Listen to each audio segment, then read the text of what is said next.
Hello everyone. Sage Group and SIRTS Civil Department welcomes you to this online class of Transportation Engineering 1. In this class we will study the topic bridge substructure. Okay. Now the substructure. Uh, Basically bridge have two components, superstructure and the substructure. The portion of the bridge on which the vehicle moves, it is generally known as the superstructure, like the portion of the slab, portion of the beam, portion of the girder, and the portion which is above it. Okay, so these are the superstructure part, and the portion of the after the bottom of the girder, the different portion like piers and the part of foundation, abutment, these are the part of the substructure. Like in a building, if we construct a building,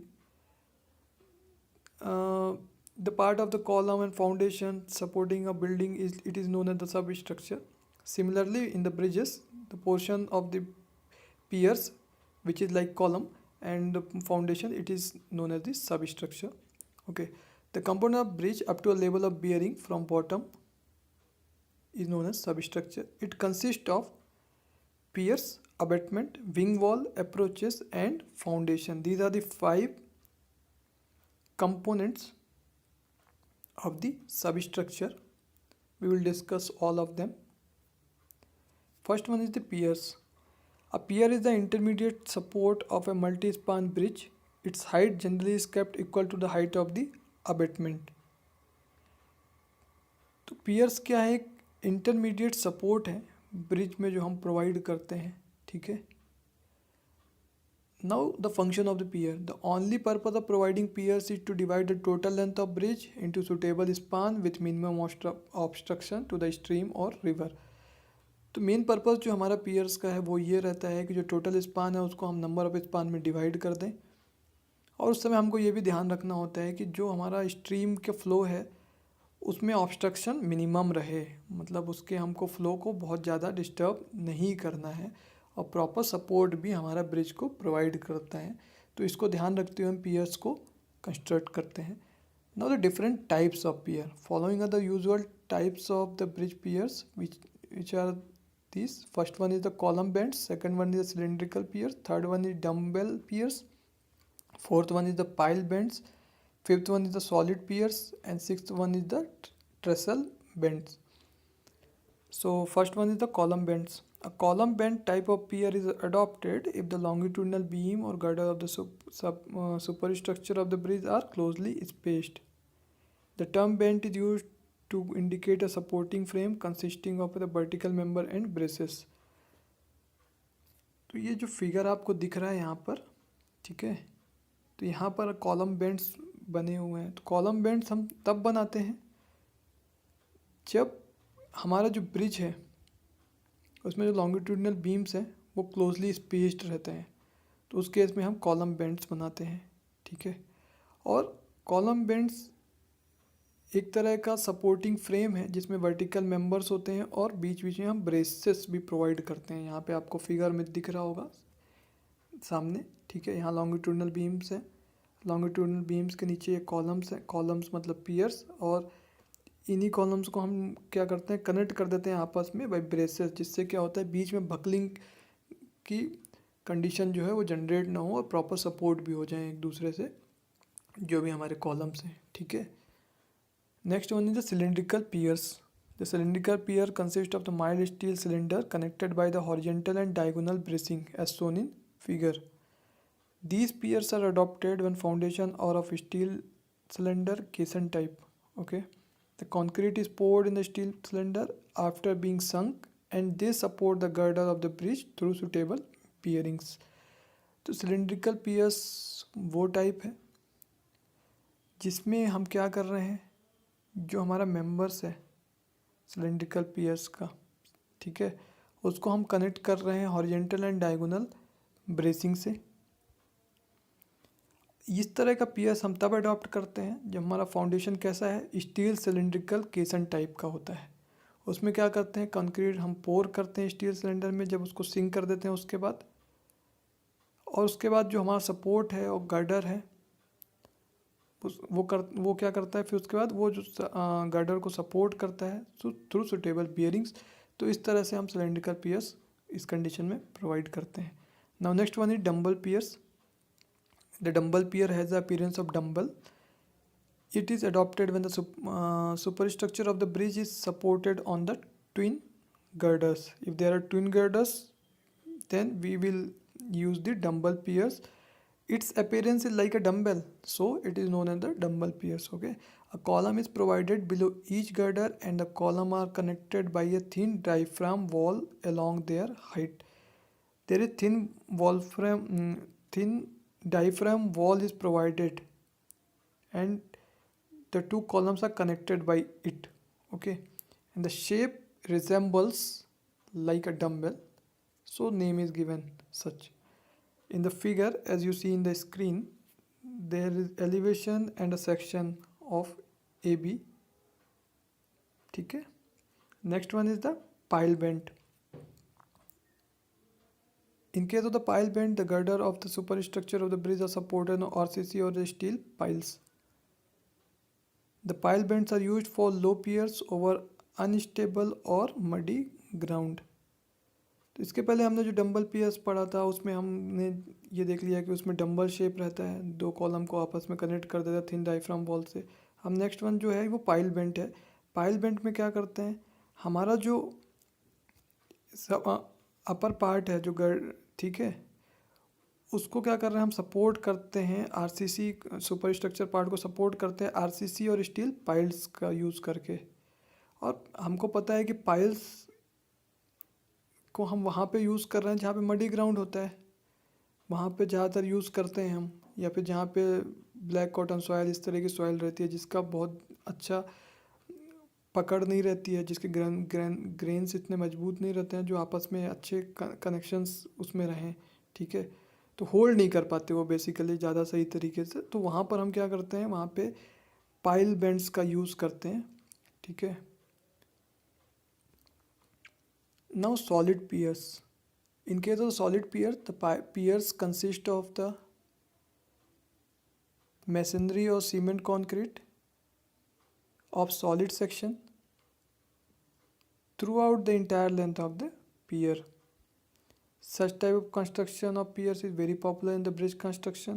Okay, the end of the solid piers may be rectangular, but they can be given any suitable shape to make the entry and the passage of the water easy and smooth. The end or nose of the pier on a upstream side is known as cutwater, and that on a downstream side it is known as easewater, as shown in the figure. Okay, in the screen. तो solid piers हम क्या करते हैं, provide करते हैं, और वो हमेशा सीमेंट कंक्रीट के सॉलिड सेक्शन होते हैं जो थ्रू आउट लेंथ में हम प्रोवाइड करते हैं. ठीक है. अब इस तरह का जो कंस्ट्रक्शन है वो बहुत पॉपुलर है, और जनरली जो ये कंस्ट्रक्शन हम करते हैं इस तरह के पियर्स का, यहाँ पे अपस्ट्रीम पार्ट है, अपस्ट्रीम वो पार्ट है स्ट्रक्चर का जहाँ से वाटर फ्लो होके आ रहा है. तो स्ट्रक्चर के पहले का पार्ट वो अपस्ट्रीम कहलाता है, और इसके बाद का डाउनस्ट्रीम कहलाता है, जो फ्लो ऑफ वाटर उसके बाद का है. ठीक है. तो जो अपस्ट्रीम है वहाँ पे हम क्या है 30 to 60 डिग्री से क्या करते हैं, इसको हमने एक साइड बनाया हुआ है, तो ये कट वाटर कहलाता है. ठीक है. और इसके बाद ईज वाटर, थोड़ा हमने कर्वेचर दिया हुआ है डाउनस्ट्रीम साइड में ब्रिज के पियर्स को, ये हमारा ईज वाटर कहलाता है. इस तरह से हम क्या करते हैं, जो हमारा पियर है उसको कंस्ट्रक्ट करते हैं, जिससे कि वाटर फ्लो जो हो रहा है उसमें जो करंट का इफ़ेक्ट आ रहा है उसको हम जितना हो सके उसका इफ़ेक्ट पियर्स में डैमेज वो ना कर पाए. ठीक है, उसको रिड्यूस कर सकें उसके इफ़ेक्ट को. Now next one is trestle bent. A trestle is a framed pier and it consists of a vertical, horizontal and diagonal member as shown in figure. The trestle bent may be of steel or concrete, the former being very common. Trestle bent very common. The former being very common. Trestle bends are useful for constructing piers for a bridge along a viaduct or in case of the flyovers and elevated road. जहाँ पर height बहुत ज़्यादा होती है हमारा, जहाँ पे bridge provide करना है, वहाँ पे क्या करते हैं हम इस तरह का ट्रेसल बेंड्स हम प्रोवाइड करते हैं। जैसे आपने देखा होगा जहाँ हिली एरियाज होता है वहाँ पर हम क्या करते हैं, इस तरह का ट्रेसल बेंड्स प्रोवाइड करते हैं, ठीक है। ये ट्रेसल बेंड्स किसके बने होते हैं, ये स्टील और कंक्रीट के बने हो सकते हैं, ज़्यादातर स्टील का ही हम प्रोवाइड करते हैं, ठीक है। तो ये जो एलिवेटेड जहाँ पे है, जहाँ पे वैलीज टाइप का है, वहाँ पे हम क्या करते हैं, या वहाँ पर हम ट्रेसल बेंड प्रोवाइड करते हैं, ठीक है। और यहाँ पे आपको दिख रहा होगा ये फिगर में ट्रेसल बेंड का इस तरह से ये शो होता है, ठीक है। Now the forces acting on the piers. Forces which are acting on the piers are the reaction from superstructure, seismic load, tractive effort, water pressure and wind load. Okay. Abatement pier. In case of a arch bridge having a number of span every fourth or fifth pier is designed to resist the inclined reaction due to dead load on one side and no load on other side. Such a pier is known as the abatement pier. जब बहुत ज़्यादा हम क्या कर रहे हैं, piers provide करते हैं, तो हर फोर्थ या फिफ्थ पियर के बाद एक हम क्या करते हैं, हैवी पियर्स प्रोवाइड कर देते हैं, ठीक है, जिसको हम बोलते हैं अबेटमेंट पियर, ठीक है। जो इंक्लाइंड थोड़ा सा रहता है, स्ट्रेट नहीं रहता पूरा, थोड़ा इंक्लाइंड रहता है इसके साइड जो है, ठीक है। Now second one is the abutment. The end support of the bridge super structure is known as the abutment. जो पियर्स हैं, समझ लीजिए जो एंड के पियर्स हैं उनको हम क्या बोल सकते हैं, अबेटमेंट बोलते हैं। मतलब एंड सपोर्ट जो है ब्रिज का उसको ही हम क्या बोलते हैं, abutment. The type of abutment are according to the layout in the plan, according to the type of super structure. Okay, so first is the according to layout in the plan. According to layout in the plan, it can be when the abutments are with the wing walls, they may be of the three types. It can be with wing wall or without wing wall. When it is with the wing wall, it can be of three types: abutment with straight wing wall, abutment with split wing wall and abutment with return wing wall. तो यहाँ पर आपको figure में दिख रहा है abutment जो है दो तरह से हम डिवाइड कर सकते हैं, एक अकॉर्डिंग टू द लेआउट, एक according to the type of super structure. अगर अकॉर्डिंग टू द लेआउट हम कर रहे हैं तो वहाँ पे विथ विंग वॉल हो सकता है और विदाउट विंग वॉल हो सकता है। और विथ विंग वॉल हो रहा है तो उसके तीन टाइप हैं, विथ स्ट्रेट विंग वॉल, या तो स्प्लेट विंग वॉल या return wing wall. Straight wing wall में क्या है, जो हमारा अबेटमेंट की लाइन है उस लाइन के साथ ही विंग वॉल क्या है, स्ट्रेट है, उस लाइन के अलॉन्ग ही उस विंग वॉल बना हुआ है। स्प्लेट में क्या होता है कि जो लाइन ऑफ अबेटमेंट है उसके लाइन से 45 या 60 डिग्री के एंगल बनाते हुए जो हम विंग वॉल प्रोवाइड करते हो स्प्लेट विंग वॉल कहलाता है, ठीक है। रिटर्न विंग वॉल जो क्या करता है, जो लाइन ऑफ आपका अबेटमेंट है उसके 90 डिग्री एंगल पे क्या कर रहे हैं, हम वॉल बना रहे हैं, तो इस तरह का वॉल जो होता है विंग वॉल वो कहलाता है रिटर्न विंग वॉल, ठीक है। अब ये तो हो गया with wing wall. Now abutment without wing wall, these are two type: straight abutment without wing wall और टी अबेटमेंट। ओके, तो विदाउट विंग वॉल दो तरह से हो सकते हैं, या तो पूरा कैसा है स्ट्रेट अबेटमेंट, ठीक है, इसमें कोई भी हम अलग से क्या है कि शेप नहीं प्रोवाइड कर रहे हैं, स्ट्रेट विंग वॉल कहलाता है। दूसरा है टी अबेटमेंट। टी अबेटमेंट में क्या करते हैं हम, टी शेप का, ये हम प्लान में जब देखते हैं तो टी शेप का दिखता है, ठीक है। ये थोड़ा बेटर होता है in comparison to the straight wing abutment, ठीक है। अब second is the according to type of super structure that according to a type of superstructure the abutment may be provided for a girder bridge or an arch bridge। तो यहाँ पे आपको figure सामने दिख रहा है स्क्रीन पे, abutment of the girder bridge और abutment for the arch bridge, इस तरह से हम बनाते हैं। तो यहाँ पे हम जब गर्डर ब्रिज के लिए बना रहे हैं, यहाँ पे आपको दिख रहा होगा फुटिंग्स और यहाँ स्टेपिंग प्रोवाइड कर रहे हैं, ठीक है। वी फोर्स यहाँ प्रोवाइड किया हुआ है, ठीक है, सीपेज वगैरह जो होता है उसके इफेक्ट को कंसिडर करते हुए। और जब हम आर्च ब्रिज में प्रोवाइड कर रहे हैं तो इंक्लाइंड है पूरा, यहाँ पे स्टेपिंग हमने प्रोवाइड नहीं करी है और इसके पीछे फिलिंग वगैरह है, ठीक है। तो इस तरह से हम दो डिफरेंट तरीके से according to type of super structure भी हम अबेटमेंट प्रोवाइड करते हैं। Now the forces acting on the abutment are live load such as pressure on earth filling, reaction from super structure, seismic load, tractive effort, water pressure and wind load. Third one is the wing wall. The abutment can either buried or its front face can be left exposed. Okay, in the latter case, in the second case, the walls constructed on either side of the abutment to support and protect the abutment is known as the wing wall. तो wing wall basically क्यों बनाया जाता है? Wing wall बनाया जाता है कि जो हमारा अबैटमेंट है उसको हम नॉर्मली वैसे ही बना सकते हैं बिना विंग वॉल के, लेकिन विंग वॉल बनाने से क्या होता है, उसको सपोर्ट मिल जाता है, ठीक है, दोनों डायरेक्शन में।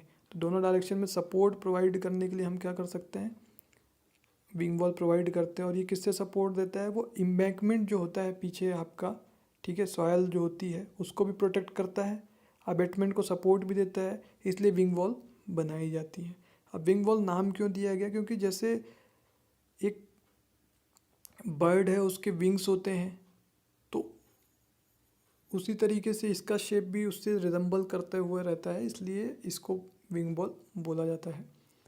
तो हमने इसके पहले अबैटमेंट में देखा था कि अबैटमेंट में जो विंग वॉल्स होती हैं उसके शेप कैसे रहते हैं, ठीक है। So the following three types of wing wall can be provided: straight, splayed and return wing wall. First one is the straight wing wall. When the wing walls are constructed in line with the abutment, they are known as straight wing wall. Such wing wall is found to be economical when there is no danger of washing of the material from bank of the river. Okay, the type of wing wall is suitable for small bridges which are constructed across the drain having low banks.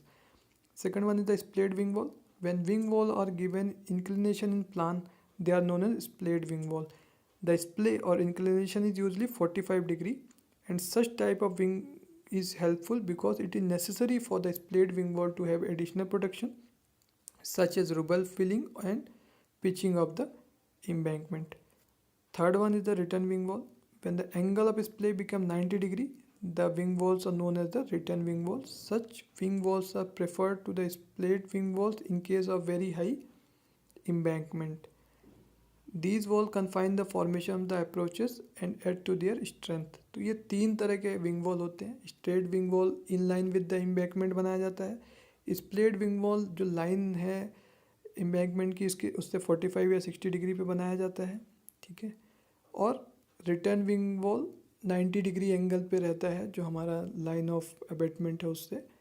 और जब बहुत height, जहाँ पे ज़्यादा height रहती है bridge की, वहाँ पर हम क्या करते हैं, एम्बैंकमेंट को सपोर्ट करने के लिए हम रिटर्न विंग वॉल बनाते हैं, ठीक है। ये एडिशनल स्ट्रेंथ भी देता है अप्रोचेस को। Now the forces on the wing wall. Following forces act on the wing wall, which are these: dead load, live load on surcharge, live load surcharge, pressure on earth filling, and seismic load and water pressure. These are the five different forces that act on the wing wall. Now next is the approaches of the bridge. Any bridge carries either a roadway or a railway line. Okay. The alignment and level of some portion of the roadway or railway line on either side of bridge will be required to suitably altered to make a connection of roadways or railway lines on either side of bridge. The approach road is defined as that part of the roadway or railway line whose alignment will be altered as a result of the new bridge to be constructed. तो जब हम bridge बनाते हैं उस समय जो roadway या railway line है जो कंटिन्यू करती है ब्रिज में, वो कहलाती है आपकी अप्रोच, ठीक है। अब अप्रोच बहुत इम्पोर्टेंट फैक्टर होता है और जो ब्रिज डिज़ाइनिंग में हमारा इम्पोर्टेंट है कि हमको कौन सी साइड हमको सेलेक्ट करनी है फॉर ब्रिज कंस्ट्रक्शन। वहाँ उस समय हमको ध्यान रखना पड़ता है कि अप्रोचेस वहाँ पे कैसी है, ठीक है। तो रेलवे लाइन, रोडवेज, तो इस तरह के डिफरेंट अप्रोचेस जो होती हैं जो कंटिन्यू करती हैं ब्रिज कंस्ट्रक्शन करते समय, और उसके बाद भी वो हम आगे भी रोडवेज और रेलवे लाइन के अलाइनमेंट को कंटिन्यू कर देते हैं। तो ये होता है अप्रोच रोड, ठीक है। और ये भी एक तरह का हमारा सब स्ट्रक्चर का पार्ट होता है, ठीक है। तो ये हमारा हो गया different 4 types of the sub structure, okay.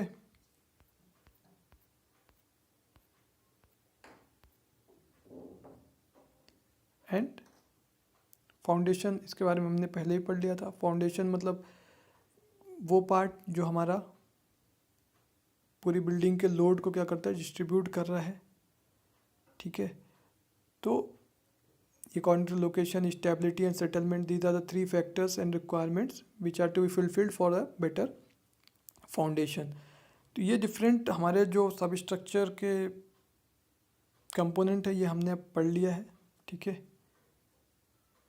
और आज हमने ये डिफरेंट पियर्स पढ़े, पियर्स का फंक्शन, उसके टाइप्स, अबेटमेंट का टाइप, विंग वॉल के टाइप्स, उनकी कंडीशंस, कब हम विंग वॉल किस तरह की प्रोवाइड करते हैं, अप्रोचेस क्या होती हैं, फाउंडेशन क्या होता है, ठीक है। तो ये हमारे क्या हो गया, सब स्ट्रक्चर हो गया, ठीक है। अब ब्रिज फाउंडेशन को क्या है कि हम अभी ज़्यादा डिस्कस इसलिए नहीं कर रहे हैं क्योंकि इसकी पूरी एक यूनिट है, ठीक है। तो उसको हम लेटर ऑन डिस्कस करेंगे, ठीक है। सो these are the basic components of this substructure. So thank you for joining this class.